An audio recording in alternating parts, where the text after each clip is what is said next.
Daily workout చేయడం వల్ల, daily diet maintain చేయడం వల్ల ఇంకా ఎన్ని బెనిఫిట్స్ అని చెప్తా, వీడియో ఎండ్ వరకు చూడు. ఓకే, నీకు ఇంకా స్లీప్ క్వాలిటీ ఇంప్రూవ్ అవుతుంది. ఎందుకంటే నువ్వు డైలీ వర్కౌట్ చేయడం వల్ల ఏంటంటే నీకు స్ట్రెస్ హార్మోన్ తగ్గిపోయేది, మంచి స్లీప్ వస్తుంది, బెటర్ స్లీప్ వస్తుంది. అండ్ ఇంకా నీకు ఫేస్ గ్లో అవుతుంది, ఈ హెయిర్ అనేది గ్రోత్ వస్తుంది. ఎందుకంటే డైలీ మంచి న్యూట్రిషన్ తీసుకుంటావు కాబట్టి నీకు హెయిర్ గ్రో అవుతుంది. డైలీ వర్కౌట్ చేస్తావు కాబట్టి నీకు ఈ ఫేస్లో ఫ్యాట్ అనేది తగ్గిపోయి మంచి లుక్స్ వస్తాయి అనమాట. ఈ పింపుల్స్ అనేవి రాకుండా మంచిగా ఉంటుంది అనమాట. అండ్ ఇంకా నీకు సెల్ఫ్ కాన్ఫిడెన్స్ ఇంప్రూవ్ అవుతుంది, సెల్ఫ్ కాన్ఫిడెన్స్ పెరుగుతుంది. ఏదైనా నువ్వు సాధించగలవు, ఏదైనా చేయగలవు. నేను నువ్వు ప్రూవ్ చేసుకున్నావు కాబట్టి మంచిగా డైట్ మెయింటైన్ చేస్తావు, మంచిగా వర్కౌట్ చేస్తావు, కన్సిస్టెంట్గా వర్క్ చేస్తావు కాబట్టి నీకు సెల్ఫ్ కాన్ఫిడెన్స్ పెరుగుతుంది. నీ మీద నీకు నమ్మకం వస్తుంది, ఏదైనా చేయగలవు, ఏదైనా సాధించగలవు అనేది. 10 మందిలోకి వెళ్ళినప్పుడు నువ్వు కరెక్ట్గా మాట్లాడగలవు, కాన్ఫిడెన్స్గా మాట్లాడగలవు, మంచి గట్స్ తోటి.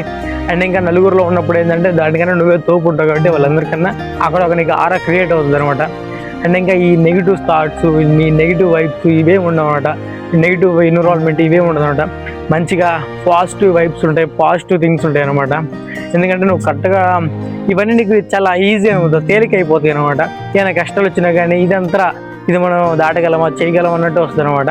అండ్ ఇంకా నువ్వు 50 ఏళ్ళు 60 ఏళ్ళు వచ్చినా కానీ చంటి పిల్లలాగా పరిగెత్తుకుంటూ వెళ్ళొచ్చు అనమాట. ఎందుకంటే నువ్వు అంత యాక్టివ్గా ఉంటావు అనమాట, యాక్టివ్గా ఉంటావు కాబట్టి.